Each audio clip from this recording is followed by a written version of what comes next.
Hey, Jason, come on, get up. It's time to go to Walk a Mess. Come on, Jason, get up. You nerd.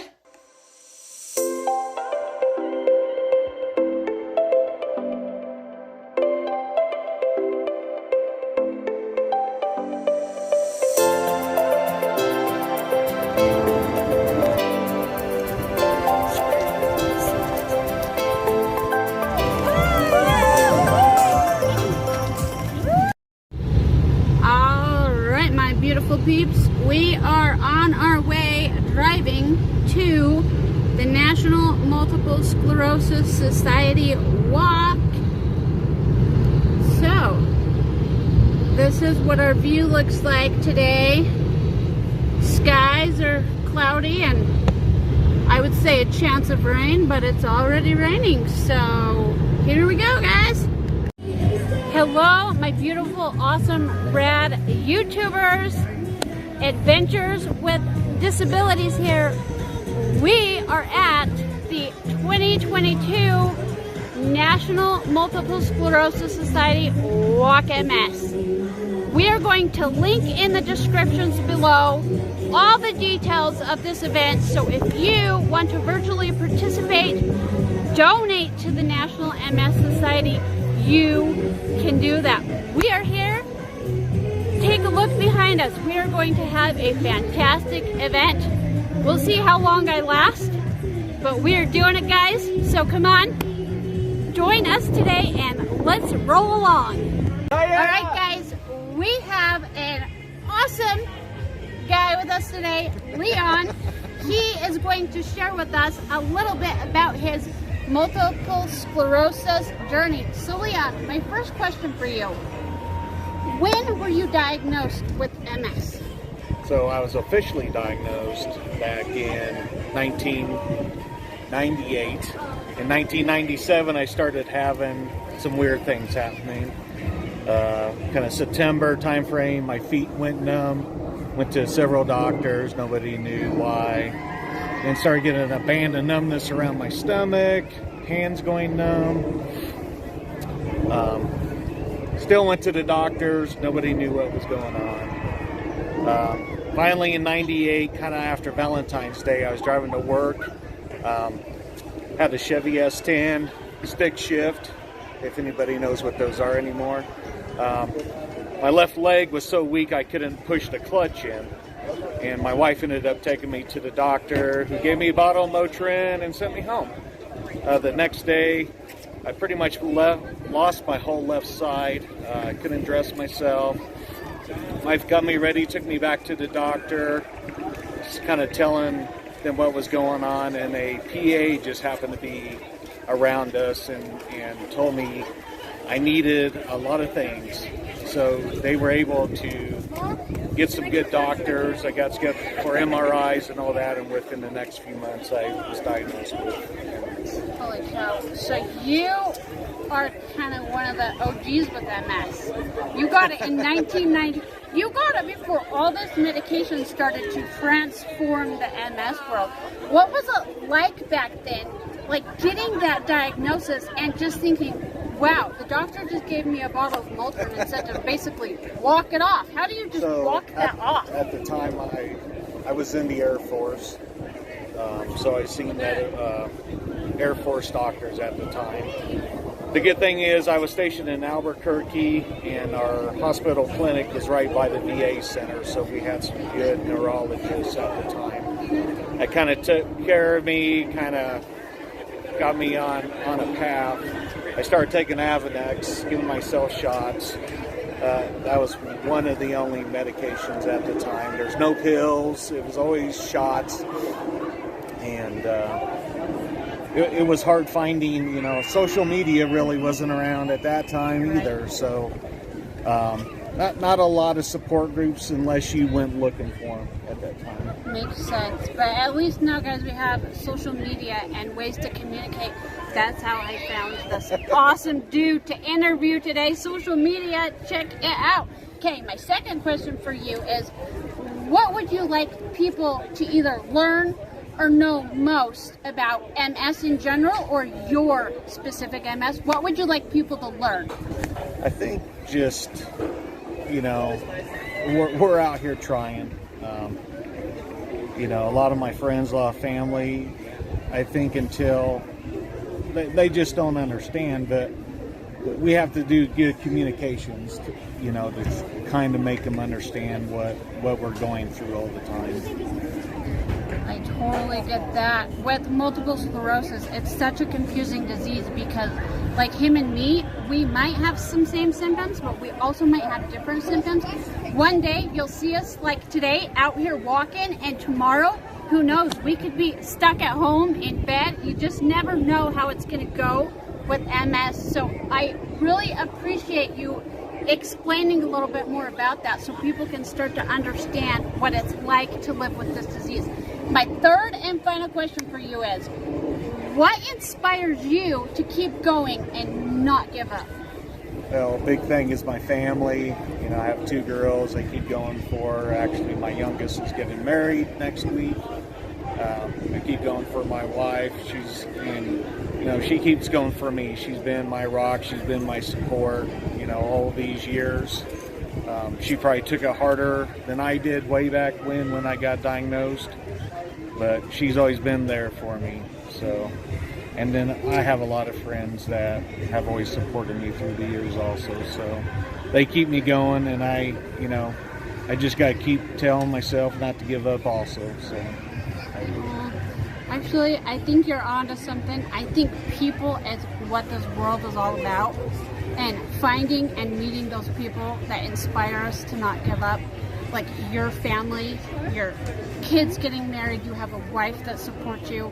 I think that connection is super helpful when you have a debilitating illness, to have people just come around you and help you out with that. All right, we appreciate you taking the time to interview with me and tell a little bit about your story, and to get started for this event that's about to happen in like 5-10 minutes. We're gonna high five you out of here, and we will have a great day. Woo! 3, 2, 1, walk MS!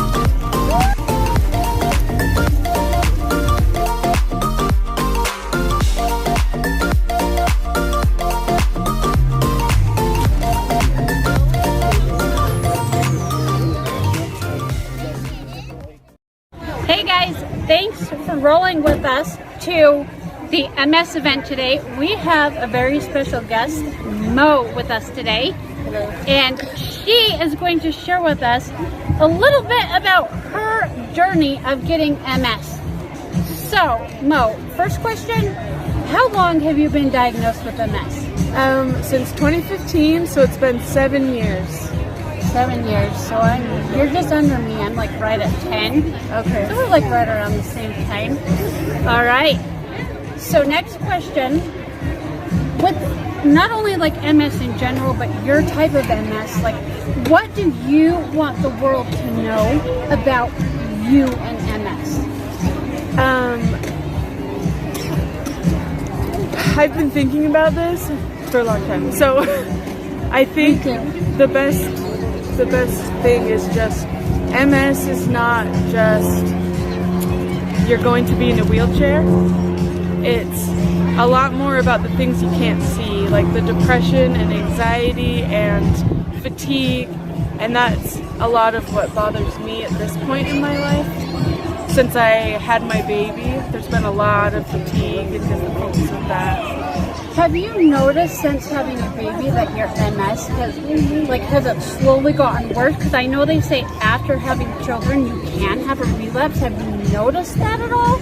Yeah, so I went off of my medication when I found out I was pregnant, And then 6 months into the pregnancy, I had a relapse. So they put me back on the medication. But then I had another relapse after having the baby. And then 6 months later, I had another relapse. So it's been really pretty active, and I'm still working to try to get stable. Have you done Solumedrol? Yeah. You know what? Hugs to you, because Solumedrol is the freaking worst. I hate that stuff. How do you handle it? Do you tolerate it well? At first it's good, and then as time goes on it becomes less effective, and in 2015 I got it a lot, and I had a lot of the bad side effects that I didn't like. I gained like 20 pounds. Oh yeah, the eating. I hate that. I'm always hungry for something. I'm like, what's wrong with me? Yeah. All right. Well, our last and final question before we let you head out, because it could rain, you guys. It's pretty stormy weather.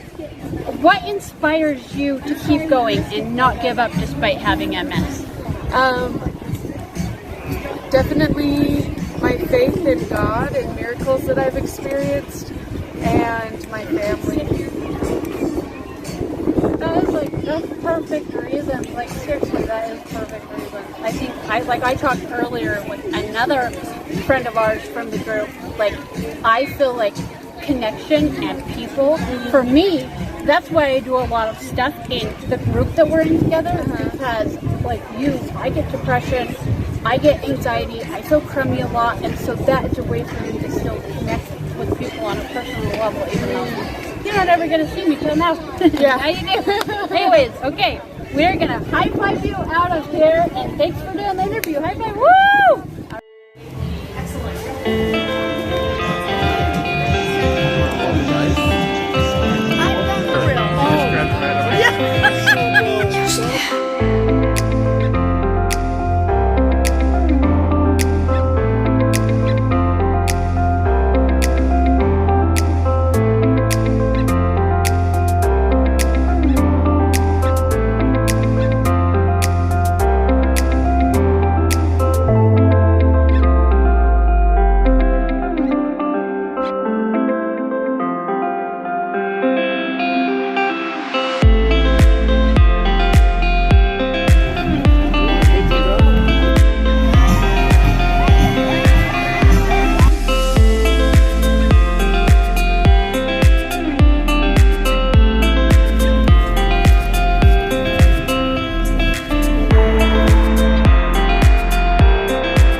We are here with my awesome friend Jim, and we are going to talk to him a little bit about his MS journey. So briefly tell us, when did you get MS? Like, how did it start for you? I was diagnosed in 2012. I first noticed when I was at a workplace in 2012, and I couldn't walk a straight line anymore. My desk was literally 40 feet from the restroom, and I could not walk a straight line to get to the restroom. And I realized, wait, there's a problem. And then slowly brain fog started to happen, and the job that I had that was interesting and challenging became impossible for me to do. And I was going to doctors and trying to get diagnosed and going from one specialist to another for months and months, and finally I got an MRI, and the doctor said, you have multiple sclerosis. And I thought, oh, and then I spent a year learning about the disease. And you know how the first year is you're just swimming with vocabulary and tests. It's like going, and you're like, what is this thing? So I was diagnosed in 2012, but I think I've had the disease for probably over 20 years, because when I was diagnosed, I saw the MRI and I thought, there's no way this just happened. This has been here all along. Right. So it just took now for it to present itself. Yeah, basically. It took now for me or more, because I'm stubborn, it took that long for me to admit that there was a problem and actually go to a doctor. So. I think a lot of us are like that. Okay, So the second question I have for you, what do you want the world to know about you? you and your MS, or just MS in general, what would you like the world to know? I would like the world to know that there are a lot of people who are fighting a fight that you can't see. And a lot of us are trying the hardest we can possibly try just to make do day to day. And that maybe we deserve a little bit of compassion for that. And maybe we deserve a little bit of compassion just for saying we have a problem and not judging us for having that problem. It's something that I never would have chosen for myself, and it's not anyone's or anything's fault. Yeah, no, I actually really do agree with that.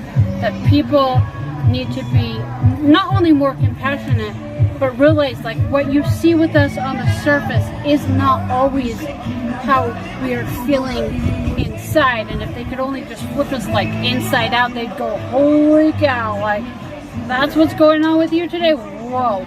So I do agree with that. And my final last question for you is, what inspires you, despite having MS, to keep going and just not give, like you're here, you made it today.